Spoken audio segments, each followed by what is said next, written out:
Good morning class. कक्षा 12वीं के भौतिकी में आप सभी का स्वागत है। आज हम लोग लंबी परिनालिका के लिए स्वप्रेरकत्व की गणना करेंगे।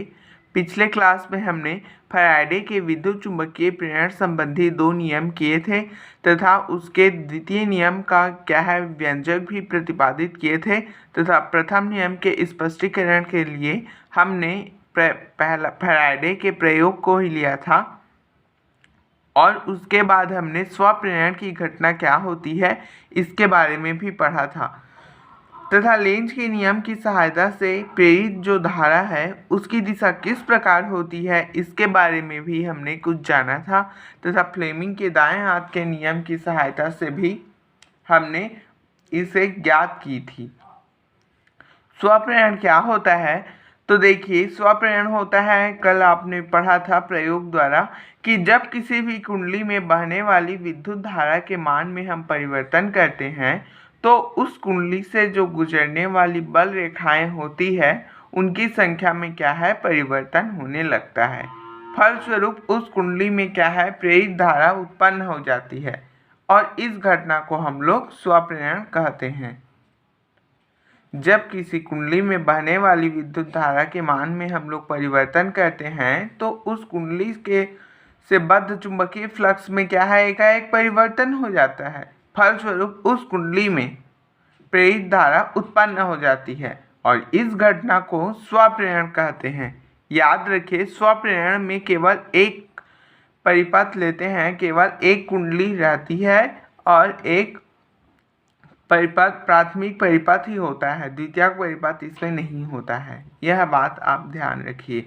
ठीक, तो आज हम स्वप्रेरकत्व की गणना करेंगे। तो इसके लिए सबसे पहले हम लोग चित्र बना लेते हैं। सबसे पहले हम लोग स्वप्रेरकत्व की गणना करेंगे किसके लिए?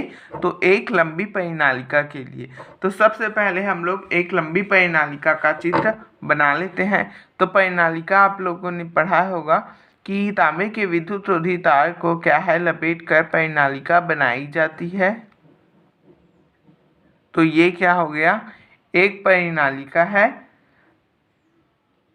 जिसमें I धारा प्रवाहित हो रही है, जिसमें I धारा क्या है प्रवाहित हो रही है।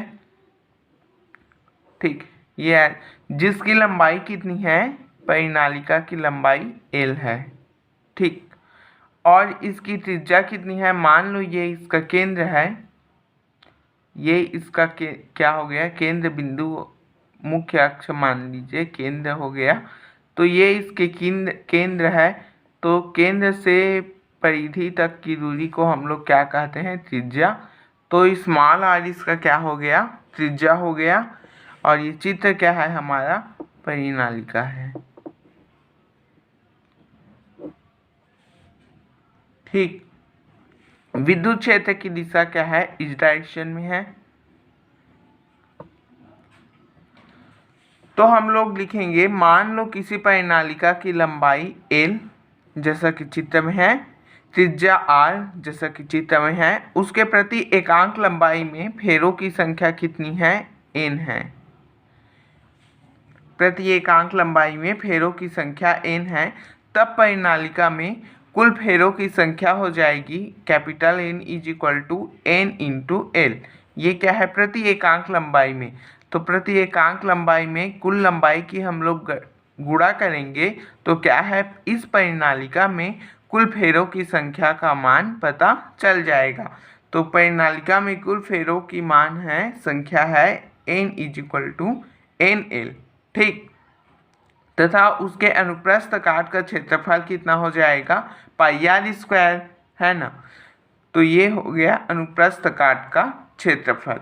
अब यदि परिनालिका में I धारा हम लोग प्रवाहित करते हैं तो परिनालिका के अंदर विद्युत उत्पन्न चुंबकीय क्षेत्र की तीव्रता पिछले क्लास में हमने पढ़ा था B इज इक्वल टू होता है म्यू नॉट NI। पिछले क्लास में हमने पढ़ा था कि लंबी परिनालिका के लिए चुंबकीय क्षेत्र की तीव्रता।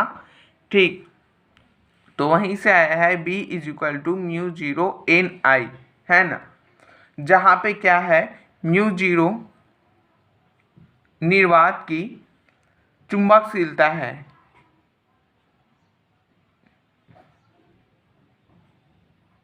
निर्वात की चुंबकशीलता।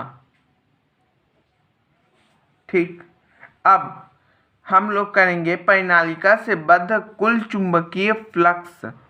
परिनालिका से बद्ध कुल चुंबकीय फ्लक्स कितना होगा? NBA है ना, चुंबकीय फ्लक्स का फार्मूला होता है। तो लिखेंगे परिनालिका से बद्ध चुंबकीय फ्लक्स का फॉर्मूला क्या होता है? Phi is equal to N, तो स्मॉल एन की जगह हम कैपिटल होगा एन और ए। तो हम लोग यहाँ पे वैल्यू को रखेंगे, तो यहाँ पे आ जाएगा हमारा वैल्यू बी का मान हम लोग यहाँ रखेंगे, तो आएगा B is equal to N into B का वैल्यू है μ0 एन आई इंटू ए। तो ये हो गया हमारा इक्वेशन नंबर 1। या हम लोग एन का मान यहाँ पे रखेंगे, तो ये आ जाएगा हमारा फाई इज इक्वल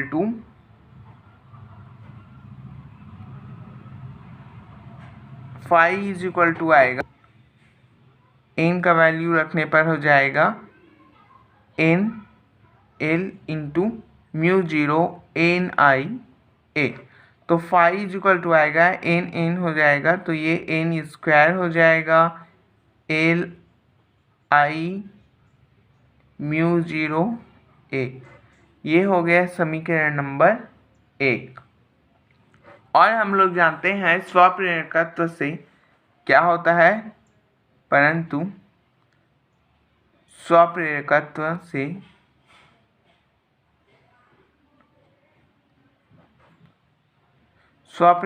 से पिछले क्लास में हमने पढ़ा था फाई इज इक्वल टू होता है एल आई। इसे मान लेते हैं हम लोग समीकरण 2। अब समीकरण 1 और समीकरण 2 क्या है? दायां दायां बराबर, तो बायां बायां भी क्या होगा? बराबर हो जाएगा। तो ये हो जाएगा हमारा यहाँ देखिए L I is equal to हो जाएगा μ0 N square I L A. I दोनों साइड है, तो इसे हम लोग कैंसिल कर सकते हैं। तो इस प्रकार स्वप्रेरकत्व का मान आया L is equal to μ0 N square L A. यदि हम लोग यहाँ पे एन को क्या है कुल लंबाई ले, अर्थात एल का स्क्वायर का ऊपर नीचे क्या है एल का ऊपर नीचे हम लोग यहाँ मल्टीप्लाई करेंगे, तो ये आ जाएगा L is equal to μ0 N square L square into A. तो देखिए N L is equal to capital N लिख सकते हैं। एन क्या है? प्रति एकांक लंबाई में फेरों की संख्या।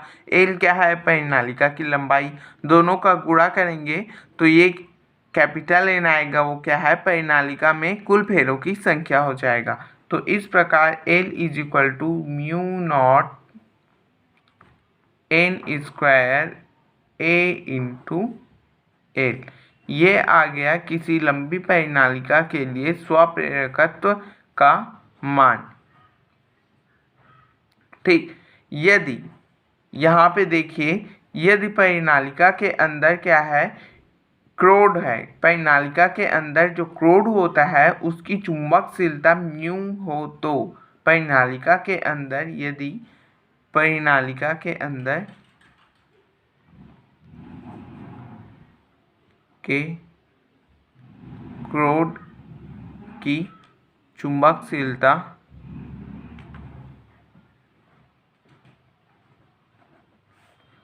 म्यू है, तो μ0 की जगह में क्या हो जाएगा? म्यू हो जाएगा। तो इस प्रकार L is equal to mu N square A upon L. यही क्या है? परिनालिका के अंदर स्वप्रेरकत्व के लिए व्यंजक है। यहाँ पे लिख देंगे यही परिनालिका के लिए स्वप्रेरकत्व का व्यंजक है। यही क्या है, परिनालिका के लिए स्वप्रेरकत्व का व्यंजक है। देखिए शुरुआत से हमने कुछ नहीं किया है, हमने क्या है चित्र, सबसे पहले चित्र बनाए हैं, चित्र का हमने वर्णन कर दिया है। क्या है, मान लो एल किसी परिनालिका की लंबाई एल, त्रिज्या आर तथा उसके प्रति एकांक लंबाई में फेरों की संख्या कितनी है, एन है। तब परिनालिका में कुल फेरों की संख्या हो जाएगी capital N is equal to N into L. प्रति एकांक लंबाई में फेरों की संख्या गुणित परिनालिका की कुल लंबाई तथा उसके अनुप्रस्थ काट का क्षेत्रफल क्या है, ए है। ए ही लिखेंगे, इसका तो हम लोग यूज नहीं किए हैं तो ए ही लिखेंगे, है ना। अब यदि परिनालिका में क्या है, आई धारा प्रवाहित करते हैं तो परिनालिका के जो केंद्र होता है, केंद्र पर जो चुंबकीय क्षेत्र की तीव्रता हो जाएगी वह आएगी B is equal to μ0 Ni, जहाँ पे μ0 क्या है, निर्वात की चुंबकशीलता होती है। अब परिनालिका से बद्ध चुंबकीय फ्लक्स हो जाएगा phi is equal to NBA, ये फॉर्मूला होता है। तो इस फॉर्मूला में क्या है, B का वैल्यू हम लोग यहाँ पे रखेंगे। तो इस तरह आ जाएगा phi is equal to N mu naught NIA, है ना। तो हम लोग n का भी वैल्यू यहाँ पे रखेंगे। तो इस प्रकार से फाई इज इक्वल टू आ जाएगा हमारे पास n square LI mu naught A। अब परंतु स्वप्रेरकत्व के सूत्र से हम लोग को पता है phi is equal to LI होता है, जहाँ पे L क्या है, स्वप्रेरकत्व गुणांक है। तो इसको मान लेते हैं समीकरण 1, इसे मान लेंगे समीकरण 2, और समीकरण 1 और समीकरण 2 को बराबर, दायां दायां बराबर तो बायां बायां बराबर होगा। तो इस प्रकार से हम लोग लिख सकते हैं समीकरण 1 और 2 से LI is equal to mu naught N square ILA। I से आई क्या है, कैंसिल आउट हो जाएगा, दोनों साइड में है तो, है ना। तो इस प्रकार L इज इक्वल टू आएगा μ0 N स्क्वायर LA, और देखिए यहाँ पे N स्क्वायर है तो L को भी स्क्वायर करना पड़ेगा, है ना। तो L का ऊपर नीचे हम लोग मल्टीप्लाई कर दिए हैं, तो direct mu N square L square आया है, जिसका मान होता है कैपिटल N। तो ये वैल्यू रखे हैं। ये क्या आ गया, परिनालिका के अंदर निर्वात में चुंबक निर्वात में क्या हो जाएगा, परिनालिका के अंदर स्वप्रेरकत्व गुणांक हो जाएगा, है ना। अब यदि उसकी चुंबकशीलता म्यू है, अर्थात उसमें कुछ नम्र लोहा डाल दिया गया हो, तो क्या होगा, इसकी स्वप्रेरकत्व गुणांक कितना आ जाएगा, म्यू N स्क्वायर A/L। यही परिनालिका के लिए स्वप्रेरकत्व गुणांक का व्यंजक है। अब यह स्वप्रेरकत्व गुणांक क्या है, निम्न बातों पर निर्भर करेगा। कौन कौन से परिनालिका, पहला बात परिनालिका में फेरों की संख्या, परिनालिका का क्षेत्रफल, परिनालिका की लंबाई, परिनालिका के क्रोध पर चुंबकशीलता पर, है ना। 4 बातों पर यह क्या है, निर्भर करेगा। जिसे देखते हैं प्रश्न में भी पूछा जाता है कि स्वप्रेरकत्व गुणांक किसे कहते हैं। लंबी परिनालिका के लिए स्वप्रेरकत्व गुणांक की गणना करें तथा बताइए कि वह किन बातों पर निर्भर करता है। या ऐसा भी पूछा जा सकता है, क्या होगा यदि परिनालिका के क्या होगा यदि परिनालिका की लंबाई को बढ़ा दे तो उसके स्वप्रेरकत्व गुणांक में क्या प्रभाव पड़ेगा। या परिनालिका का क्षेत्रफल बढ़ा दे तो उसके स्वप्रेरकत्व गुणांक में क्या प्रभाव पड़ेगा। या परिनालिका की लंबाई आधी कर दे तो उसके स्वप्रेरकत्व गुणांक में क्या प्रभाव पड़ेगा। इस प्रकार से प्रश्न क्या है, पूछा जाता है। ठीक, स्वप्रेरकत्व गुणांक क्या है, निम्न बातों पर निर्भर करता है। पहला है परिनालिका के अनुप्रस्थ काट के क्षेत्रफल A पर, अर्थात त्रिज्या पर। यदि परिनालिका के अनुप्रस्थ काट का क्षेत्रफल बढ़ा दिया जाए तो उसका स्वप्रेरकत्व भी क्या है, बढ़ जाता है, अर्थात L प्रोपोर्शनल टू A। दूसरा है परिनालिका के फेरों की संख्या पर। तो परिनालिका में फेरों की संख्या बढ़ाने पर उसका स्वप्रेरकत्व बढ़ जाता है, अर्थात A proportional to N square. तीसरा है परिनालिका की लंबाई पर। तो परिनालिका की लंबाई बढ़ाने पर उसका स्वप्रेरकत्व क्या हो जाएगा, कम हो जाएगा। अर्थात यहाँ सूत्र में देखिए ये क्या है, व्युत्क्रमानुपाती है, तो एल व्युत्क्रमानुपाती एल। तो और चौथा है परिनालिका के क्रोट की चुंबकशीलता पर। चौथा है क्या, परिनालिका के क्रोट की चुंबकशीलता पर। तो परिनालिका के अंदर अधिक चुंबकशीलता का क्रोड रखने पर उसका स्वप्रेरकत्व बढ़ जाता है। यही कारण है कि नर्म लोहे की क्रोड वाली परिनालिका का स्वप्रेरकत्व वायु क्रोड वाली स्वप्रेरकत्व से अधिक होता है।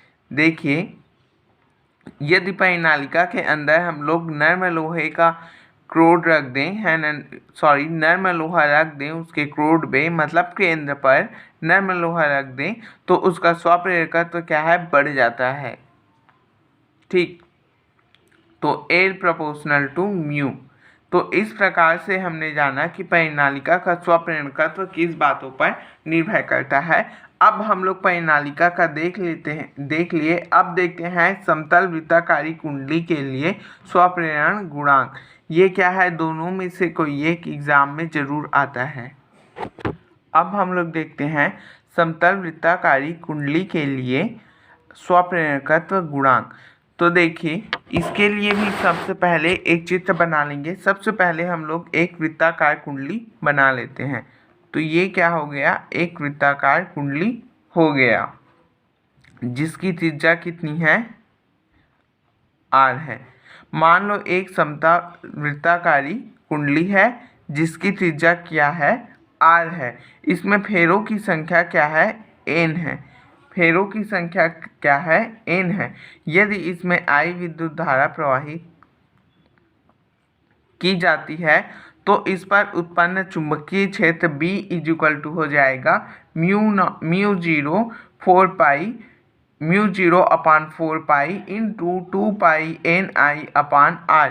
इसे हम लोग पढ़े थे पिछले क्लास में। यहाँ देखिए चुंबकीय क्षेत्र की जो दिशा है वह इस डायरेक्शन में होगी। ये क्या है, चुंबकीय क्षेत्र की दिशा है।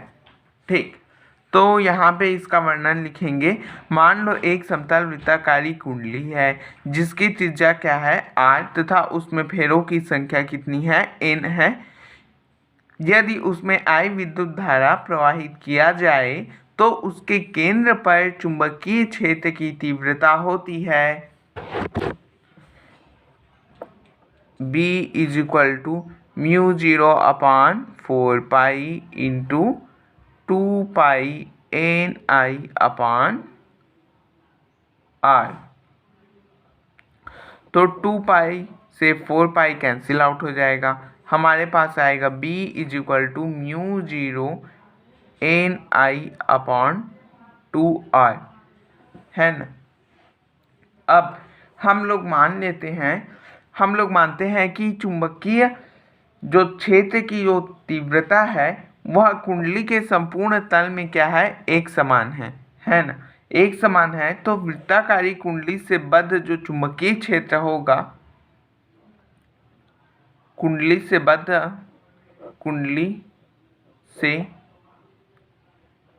बद्ध जो चुंबकीय क्षेत्र होगा वह क्या होगा, B = म्यू जीरो NI अपान 2R। और कुंडली से बद्ध चुंबकीय जो फ्लक्स होगा उसका फॉर्मूला होता है, चुंबकीय फ्लक्स फॉर्मूला क्या होता है, फाई = NBA। ठीक, जहाँ पे A का वैल्यू हो जाता है क्या, पाई R², है ना। और B का वैल्यू हम लोग यहाँ से पुट आउट करते हैं। ये पहले बनाए थे परिनालिका के लिए, सेम उसी तरह है। B का वैल्यू यहाँ से लेंगे तो ये हो जाएगा N इंटू B का मान रखेंगे तो कितना आएगा, mu zero NI upon 2R into A का मान रखेंगे तो ये आ जाएगा पाई R²। जो कट रहा है उससे घटाएंगे, जो बच रहा है उससे बचाएंगे, तो हमारे पास आ जाएगा फाई = आ जाएगा म्यू जीरो पाई N² IR अपान 2। इतना आ जाएगा। इसे मान लेते हैं हम लोग समीकरण नंबर 1। यहाँ से देखिए R से R एक R कैंसिल आउट हो गया है ना। तो अब हमारे पास आ जाएगा समीकरण नंबर 1 आ गया है। और हम लोग को पता है स्वप्रेरकत्व क्या होता है। फाई स्वप्रेरकत्व यहाँ पे लिखेंगे, किंतु हम लोग को मालूम है स्वप्रेरकत्व के सूत्र से फाई इज इक्वल टू कितना होता है, एल आई। इसे लेंगे इक्वेशन नंबर 2। अब देखिए दाएं दाएं बराबर, तो बायां बायां भी क्या होगा, बराबर होगा। तो लिखेंगे समीकरण 1 व 2 क्या होगा, L I is equal to हो जाएगा mu naught pi N square I R upon 2। I से आई क्या है, कैंसिल आउट हो जाएगा। तो इस प्रकार हमारे पास आ जाएगा L is equal to mu 0 pi N square R upon 2। ये आ गया किसी समतल वृत्ताकारी कुंडली के लिए स्वप्रेरकत्व गुणांक, है ना। ये क्या आ गया, किसी समतल वृत्ताकारी कुंडली के लिए स्वप्रेरकत्व गुणांक। यदि क्या है, क्रोड पर जो केंद्र है उस पर नर्म लोहा रख दिया जाए, अर्थात उसकी चुंबकशीलता है वह म्यू रख दी जाए। यदि क्रोड की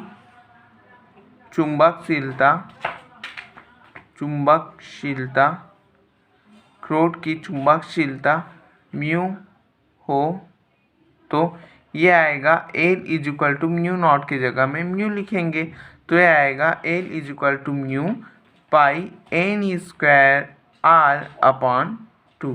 ये आ गया समतल वृत्ताकारी कुंडली के लिए स्वप्रेरकत्व का मान। अब यह क्या है, किन किन बातों पर निर्भर करता है, तो यहाँ से स्पष्ट है क्रोड के चुंबकशीलता पर और के वृत्त के क्या है, त्रिज्या पर, है ना, निर्भर करता है। और फेरों की संख्या पर निर्भर करता है। तो यह 3 बातों पर निर्भर करता है। क्या, पहला कुंडली की त्रिज्या r पर, पहला क्या है, कुंडली के त्रिज्या r पर। दूसरा क्या है, पहला r। दूसरा क्या है कुंडली के फेरों की संख्या n। और तीसरा क्या है, माध्यम की चुंबकशीलता म्यू नॉट पर, है ना। तो इन 3 बातों पर यह क्या है, निर्भर करता है। तो देखते हैं, देखिए ये आ गया समतल वृत्ताकार कुंडली के लिए स्वप्रेरकत्व गुणांक का सूत्र। यह क्या है, निम्न बातों पर निर्भर करता है। पहला है कुंडली की त्रिज्या r पर।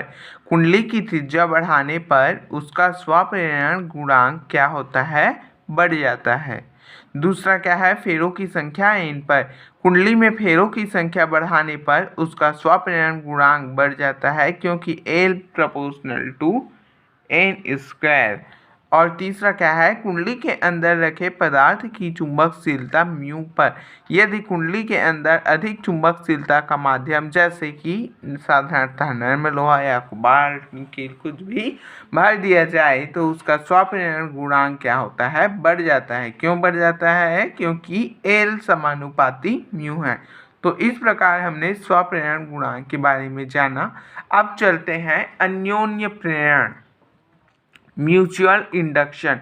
तो नाम से ही स्पष्ट है अन्योन्य प्रेरण। अन्य पे क्या हो रहा है, प्रेरित हो रहा है। धारा जो है वो अन्य से प्रेरित हो रही है, अन्य कुंडली से। तो इसमें क्या है, 2 कुंडलियां होती है, जिसे क्रमशः प्राथमिक कुंडली और द्वितीयक कुंडली कहते हैं। ठीक, देखिए अन्योन्य प्रेरण क्या होता है। तो सर्वप्रथम आप चित्र देखिए अन्योन्य प्रेरण का और इसका वर्णन करते हैं। चित्र के अनुसार 2 कुंडली P और S लेते हैं। ये P प्राथमिक कुंडली हो गया और S हो गया कुंडली। पी के साथ, जिसे क्रमशः प्राइमरी कुंडली और इसे क्या कहते हैं, सेकेंडरी कुंडली कहते हैं। प्राथमिक कुंडली और सेकेंडरी मतलब द्वितीय कुंडली, है ना, याद रखिएगा। पी के साथ क्या है, एक बैटरी बी और कुंजी के को क्या है, जोड़ देते हैं। पी के साथ क्या है, एक बैटरी बी और कुंजी के को जोड़ देते हैं तथा एस के साथ क्या है, एक धारामापी जी को लगा देते हैं। और जब कुंजी के प्लग को दबाते हैं तो क्या होता है, जितने समय में कुंडली पी में बहने वाली धारा का मान 0 से अधिकतम होता है, उतने समय में कुंडली एस से गुजरने वाली बल रेखाओं की संख्या में क्या हो जाती है, वृद्धि होती है। अतः कुंडली एस में प्रेरित धारा उत्पन्न हो जाती है ना, जिससे धारा मापी में क्षणिक विक्षेप होता है। प्लग को निकालने पर कुंडली पी में बहने वाली धारा का मान अधिकतम से 0 हो जाता है। अतः कुंडली एस से गुजरने वाली बल रेखाओं की संख्या में एकाएक कमी होती है। फलस्वरूप उस कुंडली में क्या है, प्रेरित धारा उत्पन्न हो जाती है जो मुख्य धारा की दिशा में ही बहती है। इस प्रकार यदि कुंडली पी में बहने वाली धारा के मान में किसी साधन से लगातार परिवर्तन करते जाएं तो कुंडली एस से गुजरने वाली बल रेखाओं की संख्या में क्या है, लगातार परिवर्तन होगा। अतः कुंडली एस में लगातार धारा प्रवाहित होने लगेगी। इस घटना को क्या है, अन्योन्य प्रेरण कहते हैं। इस प्रकार हम लोग अन्योन्य प्रेरण का परिभाषा दे सकते हैं कि जब किसी कुंडली से प्रवाहित होने वाली विद्युत धारा के मान में क्या है, परिवर्तन किया जाता है तो पास स्थित दूसरी कुंडली से गुजरने वाली बल रेखाओं की संख्या में क्या हो जाता है, परिवर्तन हो जाता है। अतः उस कुंडली में क्या है, प्रेरित धारा उत्पन्न हो जाती है और यह घटना अन्योन्य प्रेरण कहलाती है। देखिए सीधी सी बात है, चित्र का वर्णन तो आपको समझ में आ गया होगा। जब देखिए हम लोग कुंजी को लगाते हैं तो क्या है, प्राथमिक कुंडली में प्रेरित धारा बहने लगती है, प्राथमिक कुंडली में क्या है, धारा बहने लगती है। तो जब प्राथमिक कुंडली में धारा बहती है तो द्वितीय कुंडली एस से बद्ध चुंबकीय फ्लक्स में क्या होता है, परिवर्तन होता है, जिसके फलस्वरूप इस द्वितीय कुंडली में क्या है, प्रेरित धारा उत्पन्न हो जाती है, जिससे क्या है, धारा मापी में विक्षेप उत्पन्न होता है। तो इस द्वितीय कुंडली में जो प्राथमिक कुंडली में कुछ कार्य कर रहे हैं तो द्वितीय कुंडली में जो धारा प्रेरित होती है तो ये अन्य कुंडली के कारण हुआ है ना। और प्राथमिक कुंडली में काम किए और द्वितीय कुंडली में क्या है, धारा प्रवाहित हुई, है ना, प्रेरित धारा उत्पन्न हुई। तो इस कारण क्या है, इस घटना को अन्योन्य प्रेरण कहते हैं, अन्य के कारण प्रेरण हुआ है। ठीक, इसलिए क्या कहते हैं, इस घटना को अन्योन्य प्रेरण कहते हैं। यहाँ पे स्पष्ट बताया गया है कि जब किसी कुंडली से प्रवाहित होने वाली विद्युत धारा के मान में परिवर्तन किया जाता है तो पास स्थित दूसरी कुंडली से गुजरने वाली बल रेखाओं की संख्या में परिवर्तन होता है। अतः उस कुंडली में प्रेरित धारा उत्पन्न हो जाती है और इस घटना को अन्योन्य प्रेरण कहते हैं। जिस कुंडली में धारा के मान में परिवर्तन होता है उसे प्राथमिक कुंडली तथा जिस कुंडली में प्रेरित धारा उत्पन्न होती है उसे द्वितीय कुंडली कहते हैं। याद रखिए, जिस कुंडली में धारा के मान में जो है परिवर्तन हो रहा है, हम लोग परिवर्तन करते हैं कुंजी की सहायता से या धारा नियंत्रक यहाँ लगा दे तो क्या है, प्राथमिक कुंडली में धारा का बदल कर मान भेजेंगे तो भी द्वितीय कुंडली से बद्ध चुंबकीय फ्लक्स में क्या होगा, परिवर्तन होगा, है ना।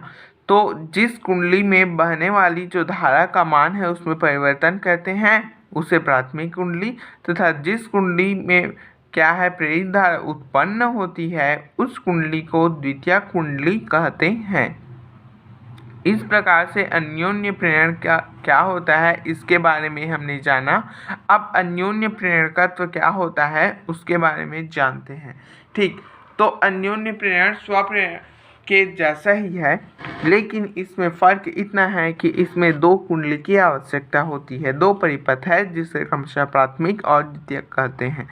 तो देखते हैं, यदि प्राथमिक कुंडली में धारा I प्रवाहित करने से द्वितीयक कुंडली से बद्ध चुंबकीय फ्लक्स फाई हो तो phi is equal proportional to I।